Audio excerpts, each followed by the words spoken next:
भले भारत के संविधानवा तो पिछड़ा दलित कहाँ है भारत देश में।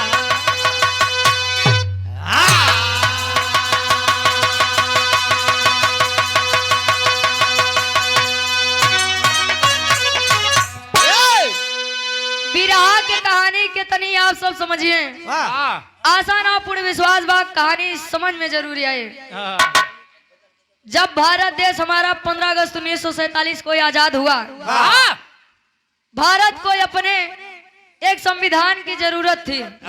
जैसा कि भी आपने सुना कि राजा का बेटा राजा होता था, चाहे वह जैसा हो, लेकिन भारत में लोकतंत्र होना जरूरी था। बाबा साहब जी को ऐसा लगा। सिर्फ भारत देश में उन्होंने ऐसा सोचा कि पिछड़ा दलित समाज के लिए हमारा संविधान होना चाहिए, हमें हक अधिकार मिलना चाहिए। लेकिन कहा जाता है अगर ये अंधकार होता है तो उजाला भी होगा, अगर रात हुई है तो सुबह भी होगा। कभी भी हमें दुख से नहीं भागना चाहिए। कभी जी संकेत कर रहे हैं क्या? घेरे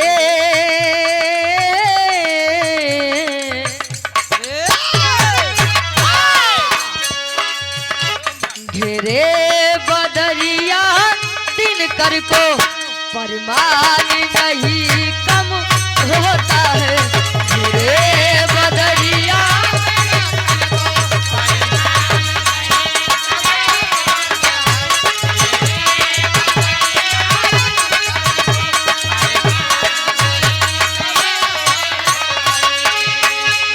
होनहार वीरवन का, होनहार वीरवन का पदना कभी कम होता है। घेरे बदरिया दिन कर को परवान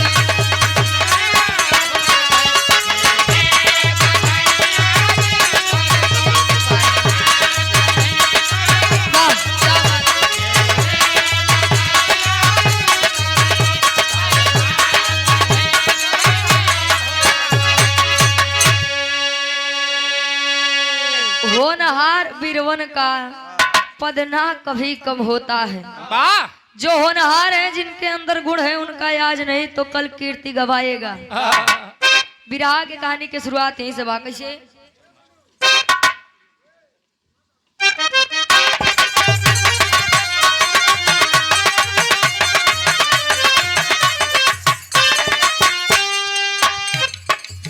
करनी कुदरत की, करनी कुदरत की एक तार सबको माने हैं। करनी कुदरत की एक तार सबको माने हैं। राजा हो कोई भिखारी वो न जाने।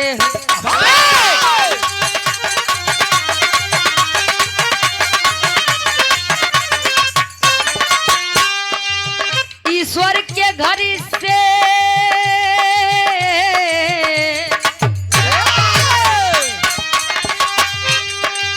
ईश्वर के घर से ना कोई ब्राह्मण आया है। ईश्वर के घर से ना कोई भी ब्राह्मण आया है। इस समाज ने ये देखो क्या बनाया है।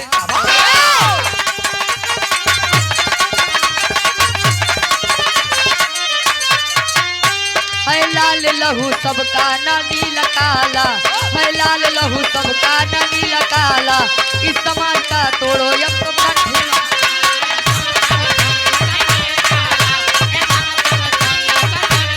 क्या बात। कहा जाता है संसार में जो भी आता है वह ऊपर वाले की देन से आता है। जब भी कोई भी आता है, ऐसा नहीं है तो किसी के पास 4 हाथ है, किसी के पास 4 पैर है, किसी के पास 4 आंखें हैं, किसी का खून लाल है। लाल तो सबका होता है, किसी का खून नीला काला थोड़ी होता है। संसार में सभी आते हैं एक समान, लेकिन इस समाज वाले वर्ग बना दिए, बांट दिए। अगर शायद भीमराव अंबेडकर जी वाह किसी उच्च परिवार में जन्म लिए होते तो आज शायद नोटों पर इनकी तस्वीर होती, वाह हर जगह इनकी तस्वीर होती। अभी जैसा कि आप लोगों ने सुना कि गाली गलौज देते हैं, ऐसे संबोधित किया जाता है बाबा साहब को। बाबा साहब सबके अधिकार के लिए लड़ाई लड़े, ये नहीं देखा कि कौन जनरल है, कौन एससी है, कौन एसटी है, कौन ओबीसी है। समाज के लोगों ने सबको अलग कर दिया। जब भारत देश हमारा आजाद हुआ, सोचे कि भारत देश को एक संविधान चाहिए, चल दिए मैगजॉन लॉर्ड के पास पहुंचे, कहे कि हमारे भारत देश में लोग बहुत पिछड़े हैं, बहुत दलित हैं, उनको भी एक समान रहने का अधिकार दीजिए। इस समाज में गरीबी का मुख्य कारण क्या है आप लोग जानते हैं? असमान भूमि वितरण है। केहू के पास 10 बीघा बा तो केहू के लगे 5 बिस्सा नहीं भैया, यही कारण है सबसे ज्यादा। मैगजॉन लॉर्ड बोला चलिए ठीक है, हम आपको आपका संविधान लागू करने की अनुमति देंगे। कहे चलिए ठीक है, कहे 1 हफ्ता का टाइम लगेगा, उसके बाद आप आइए। जब बाबा साहब आए, आबाद बापू और नेहरू को पता चली, नेहरू जी सोचन बस यही तो चूतिया फा, जहाँ जाइए लगी है रोए भारत देश ऐसा बा वैसा बा। बापू और नेहरू पहुंच गए मैगजॉन लॉर्ड के पास। जब पहुंचे तब भवा का गीत लागत बा।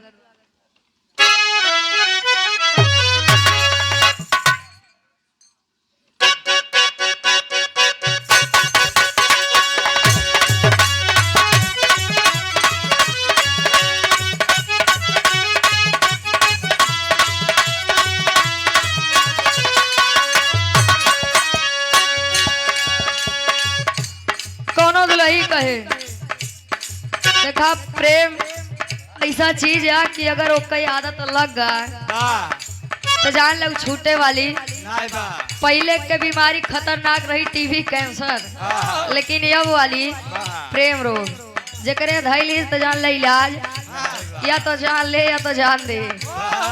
कहे का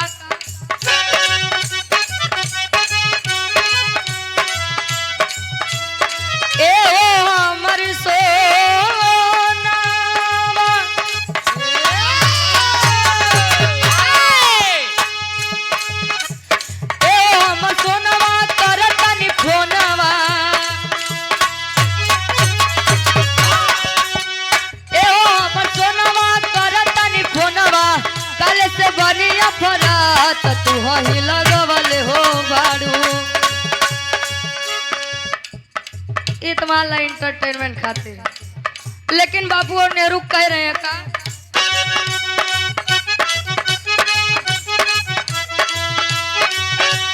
बिगड़ल हलतिया बाबू कहे बतिया,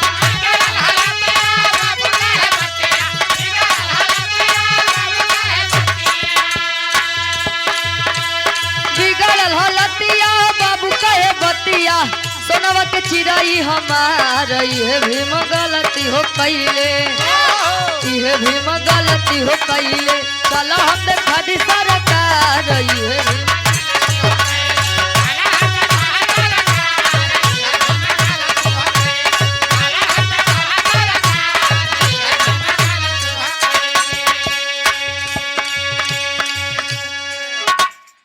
कहे कि आप चलिए, भीम जी आए जो भी बताए वह बिल्कुल भी सत्य नहीं है।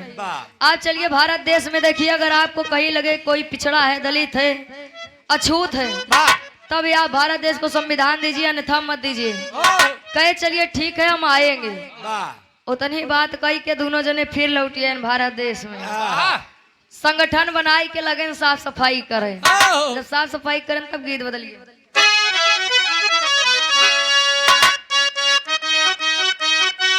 वाह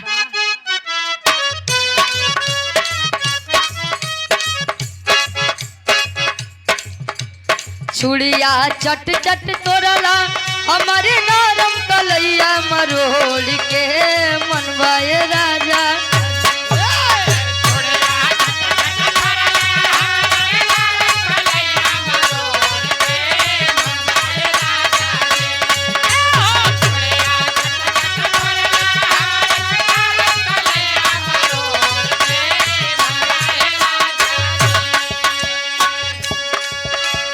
चूड़िया चट चट तोड़ला हमारे नारम कलैया मरोड़ी के मनवाय राजा जी अब का खटिया के पाटी तो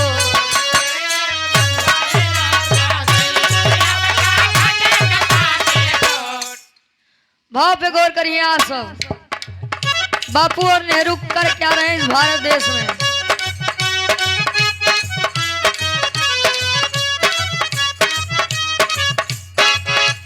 माथे पे टोकरी हाथे में फवड़ा बाबू चलले उठाई के गंगा नगरिया में।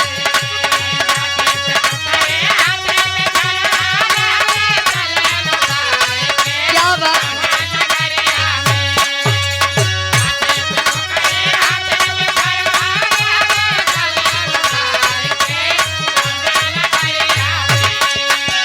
गौआ नगरिया में कूड़ा फेंकेले शरमाई के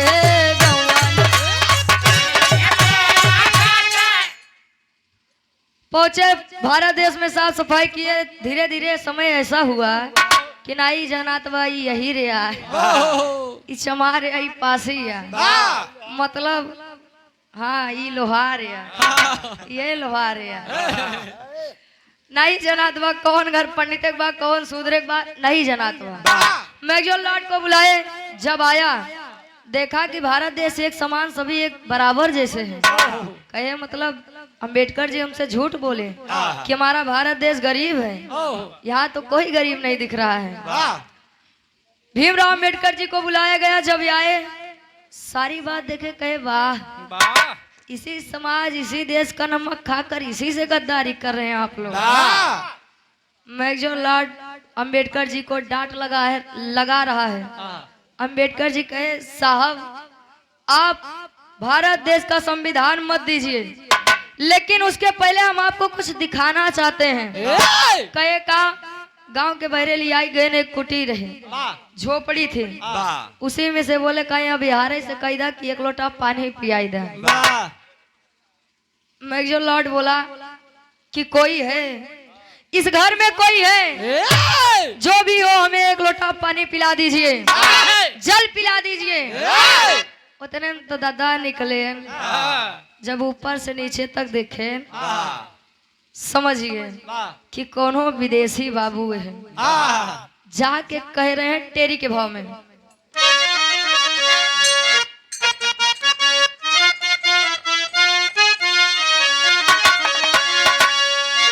पानी से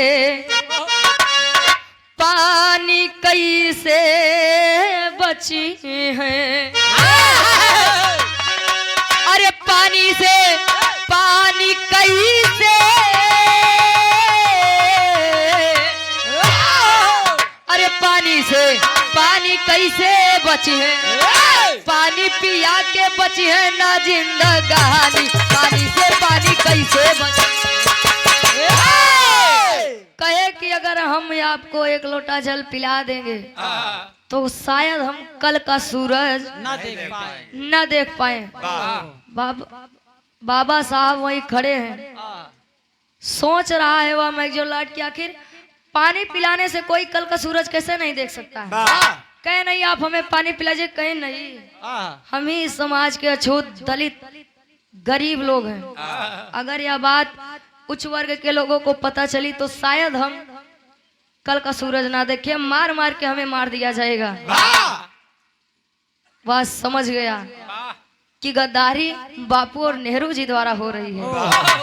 कहे कि आप आइए आइए अपना संविधान आप लेकर जाइए। कभी जी पापड़ के भाव में संकेत करते हैं इनका।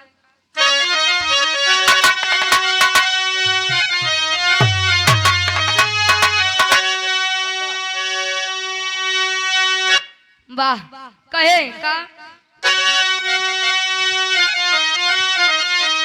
अरे समाज की रीत से, अरे समाज की रीत से हताशा बाबा साहब हो, अरे समाज की रीत से हताशा बाबा साहब होता कैसा ये कैसे तमाशा बाबा साहब।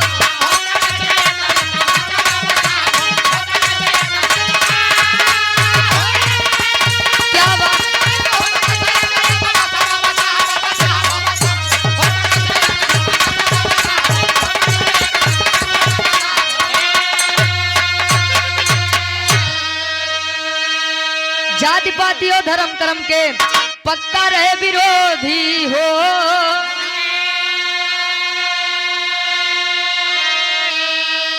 भगवान बुद्ध ज्योतिबा कबीर के अब हो गई ले अनुरोधी हो।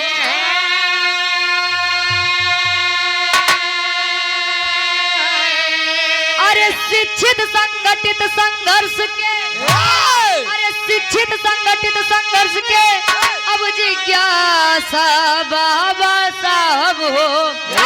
तो होता कैसे हिंद में ये तमाशा बाबा साहब हो। होता कैसे हिंद में तमाशा बाबा साहब। सारी बात सुन के समझ कर चले गए मेजर लाट जी। उसके बाद पहुंचे बाबा साहब, तैयारी किया कि हमें भारत देश का संविधान लाने जाना है, लागू करवाना है। सोच रहे हैं, समझ रहे हैं, इतनी बात जब सुने दुई महान रथी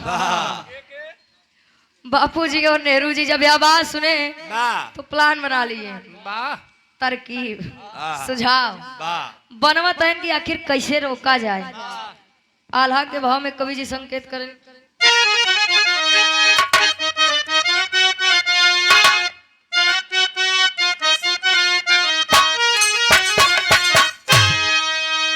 तजाई के पलान कैले लंदन नगरिया बाबू।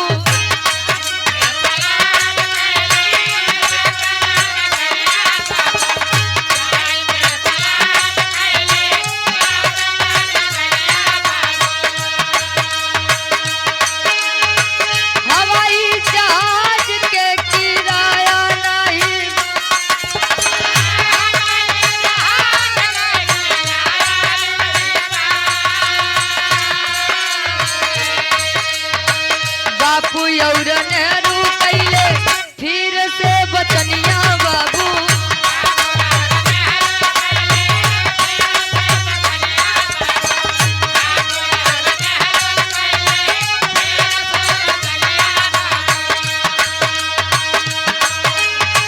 पनडुब्बी जहाज के किराया नहीं।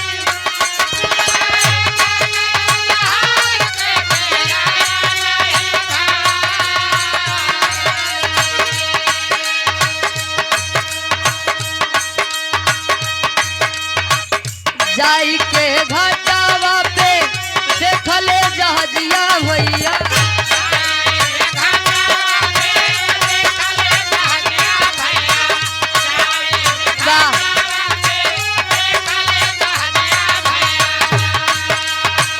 होई के लाचार चल दिहले श्रीमान।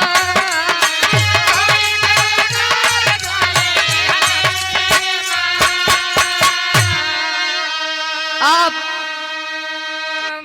मीडिया प्रभारी, आप सम्मानित धर्म के चाचा जी आदरणीय श्री जाके देखते हैं समुद्र पर एक ही पनडुब्बी जहाज। कहीं देखा हवाई जहाज से चले के तो टिकट पैसा नहीं बा यार, ऐसे चला चला चला जाए। जब पहुंचे तो देखे ने कई जहाज। कहे नहीं आपका जवाब जरूरी बा, आप जाइए, हम लोग यही भारत देश पर आपका इंतजार करेंगे, आप संविधान लेकर आएंगे तब। बाबा साहब जी चल दिए। जब जहाज पर बैठे बीच में गए, वह चालक बार बार बाबा साहब को देख रहा है। देख के आगे देखे, फिर देखे, फिर आगे देखे। बाबा साहब समझ गए आखिर कोई तो बात है इसमें। आखिर क्या बात है जानने की इच्छा की है। जब इच्छा जागृत की है तब वह बता रहा है आखिरी में खड़ी के भाव में।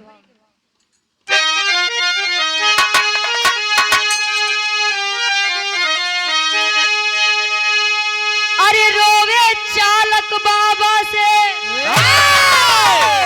रोवे चालक बाबा से बात बताई बाबूजी। तो कैसे सूरज अपने देश के डुबाई बाप।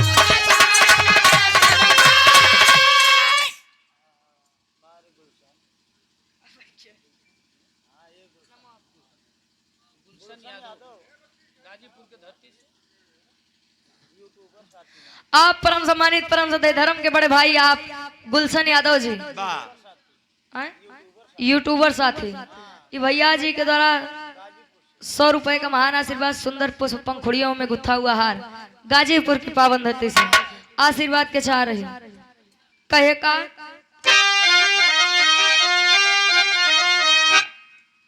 कैसे सूरज अपने देश के डुबाई बाबूजी कहे हमें आपको मारने के लिए पैसा मिला है कहे कौन दिया कहे भारत देश के आप पंडित जवाहरलाल नेहरू जी और महात्मा गांधी जी सोच रहे हैं आखिर ऐसा क्यों कहे तब तो तुम्हें यह काम करना चाहिए ले चलो बीच में ना और दबा दो बटन कहे नहीं एक दिन अगर आप ना रहे तो ना जाने कितने परिवार कितने लोग अंधकार में चले जाएंगे मैं कुछ पैसों के लिए आपकी जान नहीं लूंगा कहे तब दोनों लोग बात समझाए और यार दोनों जने हवाई जहाज जब पहुंचे लंदन में वहां जब पहुंचे तब दोनों जने आत्मा का शांति दिवावत है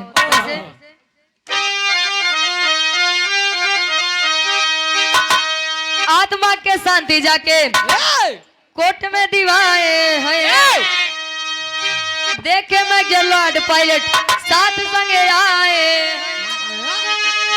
अरे धोखा देके धोखा खुद पाई गई ले बाबूजी देखा देके धोखा खुद पाई गई ले बाबूजी कैसे सूरज अपने देश के डुबाई आत्मा के शांति जाके नेताजी दीवान कहे अंबेडकर जी का अचानक में निधन हो गया मेजर लॉर्ड सोचा आखिर अचानक में कैसे मौत हो गई कहीं वो आ रहे थे कुछ गड़बड़ हो गई जहाज में दिक्कत हो गई जिससे जान चली गई इतने में मेजर लॉर्ड और पायलट साथ आए सारी बात बताए मेजर लॉर्ड धिक्कारता है कि आप पर शर्म आती है कि आप भारत देश के सपूत बेटे हैं ऐसे लोगों को सपूत नहीं कहा जाता है जिस पत्तल में खा रहे हैं उसी में छेद कर रहे हैं आप लोग भारत देश का संविधान लागू करवाने में बहुत मेहनत लगी है समाज वही हांडी और कमर में झाड़ू बांधने वाला ना जाए इसलिए आप सबसे अपील है कि आप लोग जागिए समझिए अपने अधिकार को जानिए अभी बताओ भाई कि लड़का 4 साल के रहा लेकिन 40 साल का इतिहास जान जाता है हमें आप 40 साल के तबो नहीं जान पाऊ काहे बड़ी सबसे बड़ी कमी थी यही बात माई बाप बतावे डरा थे भैया आखिरी में खानदान के परछेवा गुरु बिहारी गुरु गणेश गुरु रामलाल हितकारी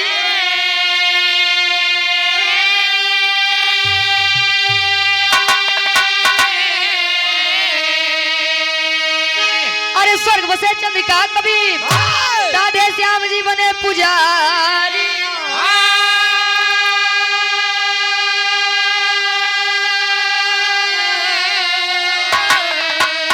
पानी से पानी कैसे बची है अरे पानी से पानी कैसे